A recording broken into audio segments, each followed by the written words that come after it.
Hi friends, it's Gwen. Welcome back to my channel. Today I'm here to do my birthday book haul. This is so exciting for me because you guys were absolutely so generous.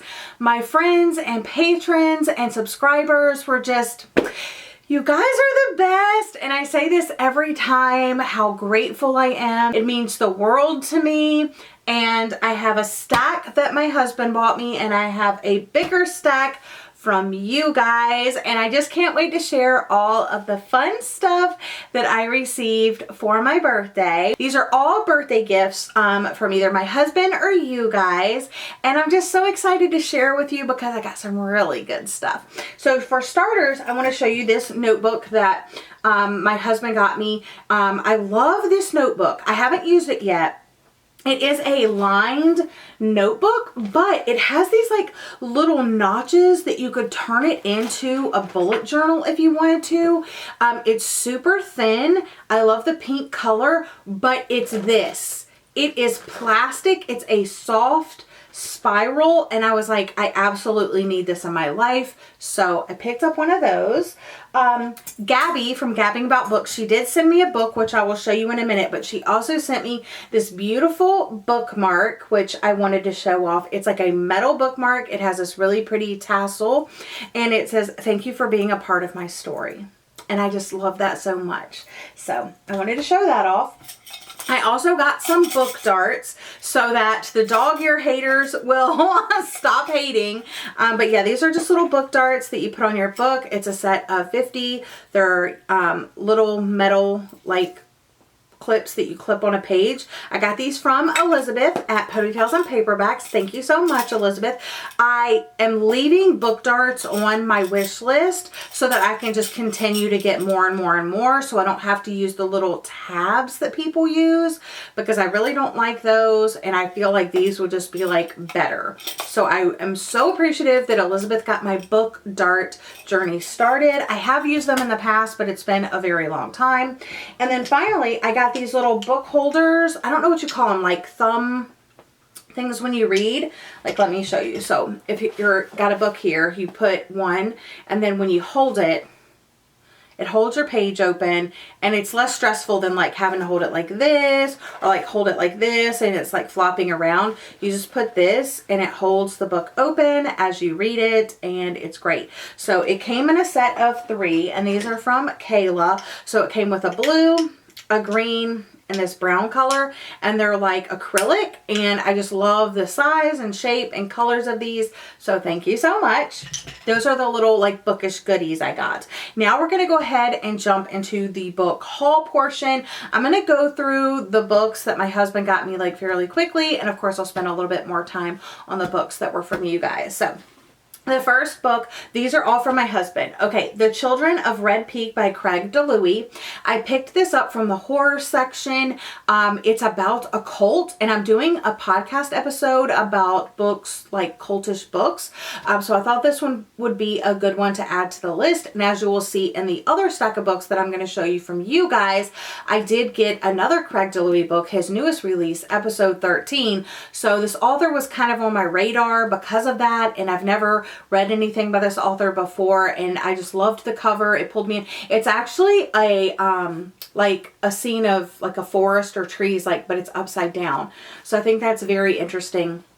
David Young, Deacon Price, and Beth Harris live with a dark secret. They grew up in an isolated religious community in the shadow of the mountain Red Peak, and they are among the few who survived its horrific last days. So I'm looking forward to this one, and hopefully I'll be able to talk about it on that podcast episode very soon. I also got Forrester. I'm so, like, I have been wanting, I've actually bought this for people and I've never had it myself. So I'm so happy that I finally have this. After I read this one, I will be caught up on the Grady Hendrix books that I am interested in reading. There's a couple that I'm just not interested in, but this is one that I definitely am. I love how it's laid out like an IKEA catalog. I've heard that it's creepy, and I like how the front cover is like all shiny and new, and then the back cover is like the same picture but like scary. So yeah, I'm really excited to have this one. I love Grady Hendrix's writing. I love how his books always have like these interesting ideas. Like this one looks like an IKEA catalog. You had My Best Friend's Exorcism, which the cover looked like a VHS tape, and so forth. So I'm just really excited to read this, and I hope I enjoy it as much as I have his other novels that I have read. Next up is a dark romance. I've heard this is dark. I've seen this around for a while, but all of a sudden it's just been really popular, and maybe that's why it was in Barnes & Noble. I used to read some dark romance, but I kind of stopped for a while, and I got more into like rom-coms and stuff like that. And I still think that's my bread and butter. I love rom-coms, but I kind of was in the mood for something dark, but I don't know if it's dark, so don't come for me. I'll have to like read it and form my own opinion. But I picked up Hooked by Emily McIntyre. It's a never after novel, so there's a whole series, but this is like a dark romantic Peter Pan retelling. I don't know, guys. I don't know. And it's so funny. So I didn't have an idea that I was going to get a dark romance, but I ended up going with this one. And then like literally the next day I saw Cindy do like a roast of this book, and it was just giving me life. But I didn't watch it because I didn't want to be like spoiled, but I did watch a little bit in the beginning. So I thought that was pretty funny. But yeah, I'm going to read it, form my own opinion, that sort of thing. I got a couple graphic novels because Let's Get Graphic is coming up. So I got, these are middle grade. Well, this one's middle grade and this one is YA. So City of Secrets. I loved the artwork on the cover here and like on the back. But what sold me is it says an edge of your seat thriller. I was like, okay. And the art is absolutely stunning, so I love that. This is by Victoria Ying, and I don't really know too much. It just says an orphan boy, a spunky girl, and a secret hidden in an amazing puzzle box of a building. The combination could save a whole city. And then I got Over My Dead Body by Sweeney Boo. This is one that I wanted to get like last October, but I just never got around to it. But it does have beautiful artwork inside. It says, another school year begins at the Unwitty Hidden Institute of Witchcraft, and Abigail knows that this is the year she needs to buckle down, grow up, and start taking her studies seriously. But everything is thrown off course when her mentee, Noreen, goes missing. Abby's classmates are quick to put Noreen's disappearance behind them. The coven will find her, they say. They have it under control. But Abby can't let it go, and her search for answers leads her down a rabbit hole that uncovers more secrets than she can handle. Alright, next up we have The House in the Pines by Ana Reyes, and this is a book I almost bought last month, but I ended up skipping it to see if a couple of my friends that had it already were going to read it and what they thought, and I've been hearing some good things about this one, so I decided to go ahead and give it a go. Jessie from Reading with Jess and I are going to be buddy reading this in March, and we're going to be doing an entire video. It's going to be very exciting, so yeah, I'm really looking forward to this one. It says a shocking debut thriller about the subtlety of memory and manipulation, in which a young woman must find her way back to a New England cabin armed with only hazy, haunting memories to finally uncover the truth that could save her. And that's all I want to know going in. So look forward to hearing me talk about this in March. Then before I saw anybody else talk about this book, I saw this book and I was like, that sounds amazing. Since that time, I've seen several other people read this and review it and talk about it, and they have been saying great things. So I'm very excited, but it's Everyone in My Family Has Killed Someone by Benjamin Stevenson. And this is kind of like a cozy mystery novel. The cover absolutely drew me in. And then on the back it says, everyone in my family has killed someone. Some of us, the high achievers, have killed more than one. I'm not trying to be dramatic, but it is the truth. Some of us are good, others are bad, and some just unfortunate. Have I killed someone? Yes, I have. Who was it? Let's get started. Everyone in my family has killed someone. My brother, my stepsister, my wife, my father, my mother, my sister-in-law, my uncle, my stepfather, my aunt, and me. And then Karen Slaughter said, absolutely not to be missed. And then Knives Out and Clue meets Agatha Christie and the Thursday Murder Club in this fiendishly clever blend of classic and modern murder mystery. And then the bottom paragraph says, the most original novel you'll read all year. Everyone in my family has killed someone is a fresh take on the locked room mystery, a brilliant homage to the golden age of crime fiction, and will keep you guessing right until the end. So I am very, very excited to read this, and we shall see what I think when I get to it. I want to read all of these books like right now. You know, that's what's hard about book hauls is you get all of these great books and you're like, where do I start? And then the last book that my husband got for me, we had like coupons and stuff like that, is I got The Villa by Rachel Hawkins, and this is the March book club pick for Jessie's from Reading with Jess, Sleep When I'm Dead book club. Her and Jordan, two of my booktube besties, are going to be reading and discussing this book in March, and I have read and enjoyed other books by this author, and I've heard this has kind of like a musical like theme in it, and I love books that have music and stuff like that, so I'm really excited about this one. I know there's like 2 timelines or something like that. It says it's inspired by Fleetwood Mac, which Be Still My Heart, the Manson murders, and the infamous summer Percy and Mary Shelley spent with Lord Byron at a Lake Geneva castle, the birthplace of Frankenstein. Rachel Hawkins' The Villa invites you into its deadly legacy. So those are the books that my husband got me. Now we're going to dive into the huge stack that you guys sent me. So first up on the stack is The Quarter Storm by Veronica G. Henry, and this is what I got from Kayla, and she also pre-ordered me a book that's going to be coming this summer, which I'm really excited about. But this one just sounds so good. It takes place in New Orleans. There's like voodoo involved, a city ruled by water, and a priestess who wields it to uncover a murderer in the French Quarter.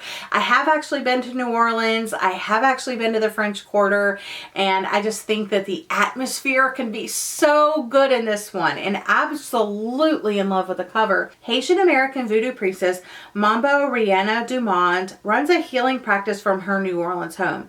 Gifted with water magic since she was a child, she is devoted to the traditions of her ancestors. After a ritual slaying in the French Quarter, police arrest a fellow voodooist, and Detective Roman Frost, Raina's ex-boyfriend, a fierce non-believer, is eager to tie the crime and half a dozen others to the voodoo practitioners of New Orleans. Raina resolves to find the real killer and defend the voodoo practice and customs, but the motives behind the murder are deeper and darker than she imagines. It just sounds like it's going to be a mix of like magic, mystery, and murder, and I'm gonna absolutely love it. And if the setting and atmosphere are done right, it could be like a 5 stars, you guys.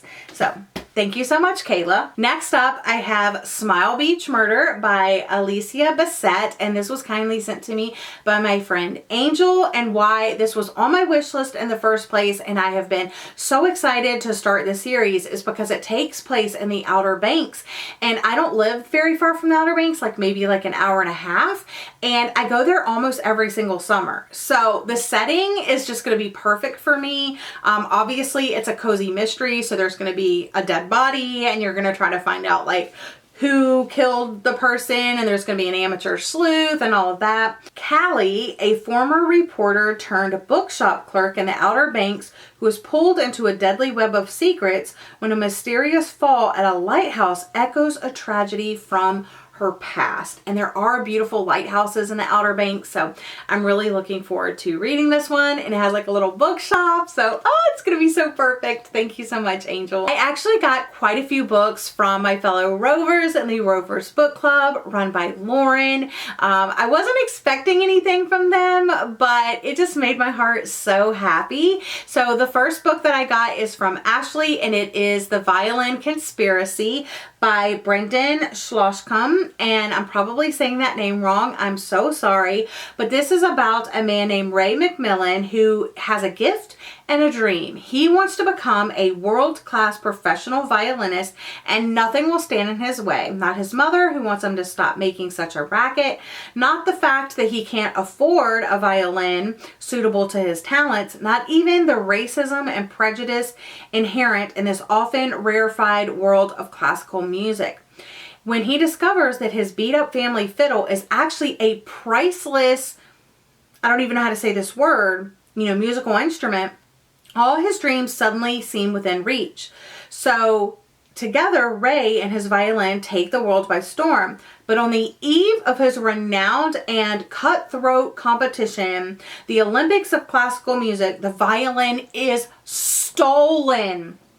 And a ransom note for $5 million is left in its place. So he feels like he's lost a piece of himself. And as the competition approaches, he must not only reclaim his precious violin, but prove to himself and the world that no matter the outcome, there has always been a truly great musician within him. So I am so excited to read this, especially because my friends Jordan and Kelsey have really enjoyed this book. I believe this was Jordan's second favorite book of the year, if I'm not mistaken. Okay, next up, I got this one from Jackie. Her Instagram is @readinginohio. She sent me When in Rome by Sarah Adams. So I actually have a few other Sarah Adams books on my TBR, and I really need to get around to reading them because I've heard that these are like sweet, wholesome, you know, romance stories that just are like closed door, but like so cute, and that's right up my alley. So this one is about this baker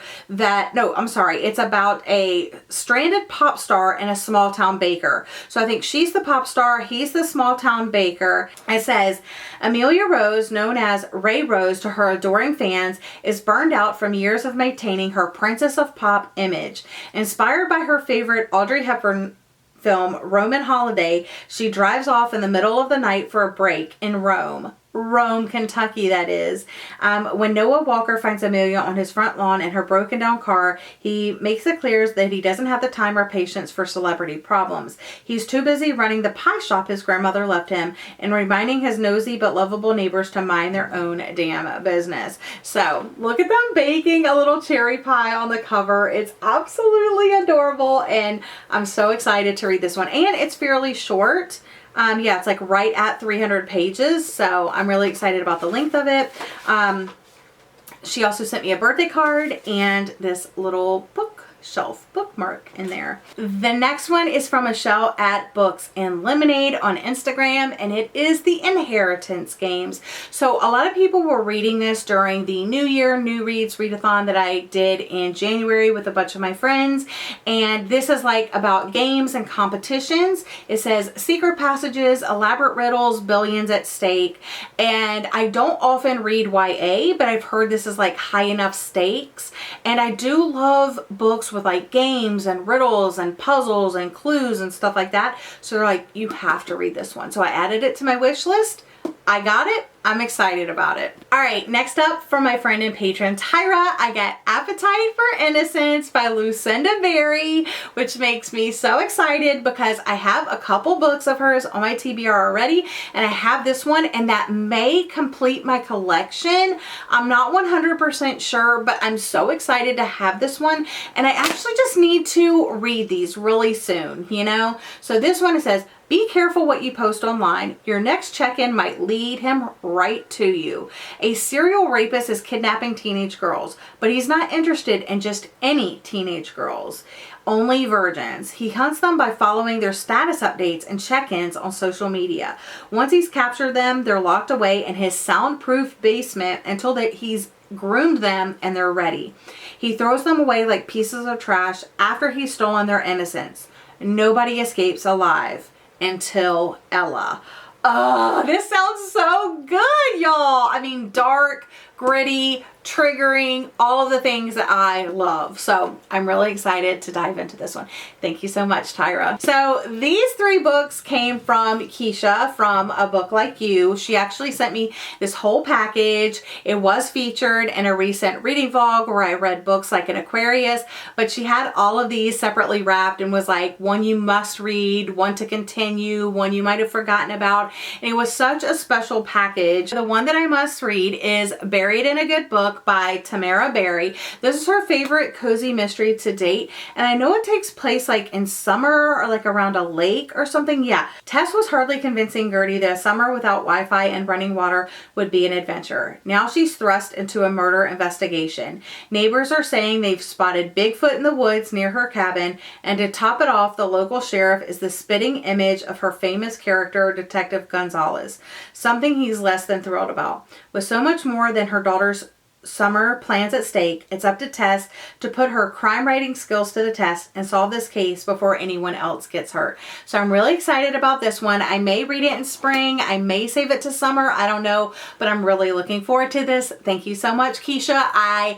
It especially means so much to me because like I heard about this book through her and it's her favorite, and so now I have it, and like, yes. She also sent me I believe this is the 5th book in the Camper and Criminals Cozy Mystery series, which is like one of my faves. This one is Motorhomes, Maps, and Murder. And I love this cover. I love all of these covers so much, but there's always like recipes in the back and stuff like that. These are really quick to get through. I actually have like the whole series as audiobook through my library. So like as I get them, I have the audiobooks for them and I can breeze through them very quickly. But I'm really excited to continue on in this series. Like, perfect birthday present. Thank you so much, Keisha. And then the 3rd book that she got me is, she said, you may have forgotten about this one, and it had a little picture of a ghost. And I was like, what is a spooky middle grade that I would have forgotten about? And I literally didn't have an idea, but it was Spirit Hunters by Ellen O, which is a book that she read. It's kind of like has demonic possession and stuff like that in it, but she said it was actually really scary. And this was, I believe, her only 5 stars of Bookathon back in the fall. All right, the next book that I want to talk to you about is In the Weeds, and this was kindly sent to me by my friend and patron Sandra. This is the 2nd book in the Lovelight Farms series, and this one is about Evelyn St. James and Beckett. So they went on this like work trip, and then they met up and kind of had like a one-night stand, and then they never saw each other again until Evelyn St. James came to the farm where Beckett works, and all of those feelings for him got like brought back up again. And then Evelyn St. James, has been feeling disconnected from her work and unhappy in her job. So she decides to go back to Lovelight Farms, where she was starting to feel happy again. It has nothing to do with Beckett, right? Right. So it's their love story, and I'm so excited. All right, so we're getting there, guys. We have 5 more books. Next is episode 13 by 𝒂𝒃. And I got this from Beth, which is a fellow rover. Thank you so much, Beth. I'm so excited about this. This is the other 𒂃 book that I was talking about. This is a brand new epistolary novel that just released this year. It says, A Descent into a Living Nightmare. It says paranormal documentaries, ghost hunting shows, found footage horror will lose their minds over this one. So it says, Fade to Black is the newest hit ghost hunting reality TV show. Led by husband and wife team Matt and Claire, it features a dedicated crew of ghost hunting experts. Episode 13 takes them to every ghost hunter's holy grail, the Paranormal Research Foundation. This crumbling derelict mansion holds secrets and clues about bizarre experiments that took place there in the 1970s. It's also undoubtedly haunted, and Matt hopes to use scientific techniques and high-tech gear to prove it. But as the house begins to slowly reveal itself to the crew, proof of an afterlife might not be everything Matt dreamed of. And what I love about this book is it is told in letters, emails, text messages, like things like that, and that's the whole book. So I am so excited for this one, and I hope it is creepy as this cover. Like, this cover is so creepy. I hope the book is creepy too. Next up, I got The Family Secret by Kirsten Modglin, and I'm so excited to have this because this is her new release. This released at the end of January, and I did have the author on my podcast, and she actually talked about this book, and she said it was one of her favorite that she's ever written. So that makes me even more intrigued about the story, and she did pitch it on my podcast, but I'm going to read from the back here. When a freshly engaged couple received the news that their parents have died unexpectedly, they set out for the historic Bass estate to handle their affairs and lay the former heads of the family to rest. Enshrouded in layers of secrecy and tradition, the Bass estate and the family residing within its walls give anything but a warm welcome. When the idea of staying in the home permanently is brought up, Austen witnesses a side of her future husband she's never seen before. Late one night, Austen overhears a whispered conversation revealing that she hasn't been given the full truth about the world she's marrying into. And when Emily, an old friend, calls with devastating news of her own, Lowen and Austen invite her to join them for a visit at the estate. Upon Emily's arrival, a confession is made, causing a rift in the seemingly impenetrable bond the girls once had. As Emily settles into their home, becoming closer to Lowell than ever before, Austen fears she's made a grave mistake. Trapped inside the Bass estate under the ever-watchful eye of the staff and her soon-to-be family, Austen makes another chilling discovery, and something so terrible it changes everything. With distressing revelations hidden around every corner and time running out before their final decisions are made about her future, Austen must uncover the truth about the opulent and powerful Bass family at the risk of becoming another one of their dark secrets. Oh, it just sounds so good. Next up, for my friend Jay, or you may know her from Luna's Library, she sent me Small Town Big Magic by Hazel Beck, and this is a witchy story, which you guys know I'm looking for my perfect witchy book. For the past 2 years, I've been reading witchy books and trying to find like the perfect one. This might be a winner. So this one, it says there's no such thing as witches, right? Emerson Wilde has built the life of her dreams. Youngest Chamber of Commerce president, successful indie bookstore owner, and lucky enough to have her best friends as found family, done. But when Emerson is attacked by creatures that shouldn't be real and kills them with what can only be called magic, Emerson finds that the past decade of her life has been a lie. So this town, it's like a Midwestern river town. It's a haven for witches. And when Emerson failed a power test years ago, she was stripped of her magical memories. It turns out all of her friends are witches, and so is she. So very, very interested in this one. And I'm actually doing a 24-hour readathon in April with my patrons. It's going to be a halfway to Halloween situation. So I'm thinking this one might make it onto that TBR. Next up, I have The Quiet Retreat by Kirsten Modglin. And I got this from Jessie from Reading with Jess. It says, you are cordially invited to visit the new Black Hills Manor Writing Retreat.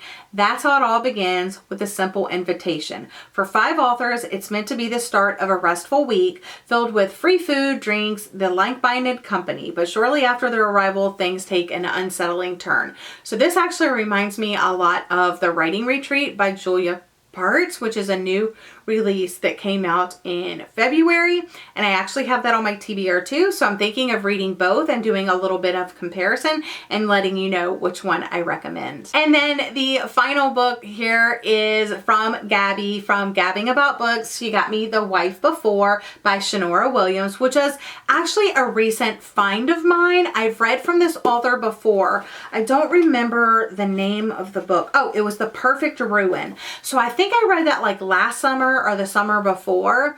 It wasn't my favorite book, but I was interested in reading more by this author. So I recently added this to my wish list, and then I got it for my birthday. Thank you so much, Gabby. This is about a new bride's fairy tale marriage that fast becomes a nightmare of secrets. So you have Samara Wilder, has never had it easy, and when her latest lousy job goes south, things only promise to get harder until she unexpectedly meets a man who will change her life forever. Renowned pro golfer Roland Graham is wealthy, handsome, and caring, and Samara is dazzled. Best of all, he seems to understand her better than anyone ever has. And though the relationship moves a bit fast, when Roland proposes, Samara accepts. She even agrees to relocate to his secluded Colorado mansion. After all, there's nothing to keep her in Miami, and the mansion clearly makes him happy. Soon, they are married amid a media firestorm, and Samara can't wait to make a fresh start as the second Mrs. Graham. She settles into the mansion, blissfully happy, until she discovers long hidden journals belonging to Roland's late wife, Melanie, who died in a tragic accident. With each dusty page, Samira comes to realize that perhaps it was no accident at all, that perhaps her perfect husband is not as perfect as she thought. Even as her trust in Roland begins to dwindle and a shadow falls over her marriage and she begins to fear her own life, Samira is determined to uncover the truth of Melanie's troubled last days. But even good wives should know that the truth is not always what it seems. So it's kind of giving me a little bit of Verity vibes, and I'm here for it. So that concludes my birthday book haul. Again, thank you so much to my sweet, sweet friends that sent me something. It means the absolute world. Maybe you found something in this haul that you're excited about and you want to add to your own wish list or your own TBR now. But I just want to say thank you again. Thank you for watching. I hope you're all having a lovely day or night, and I'll see you guys again in another video very soon. Bye, friends.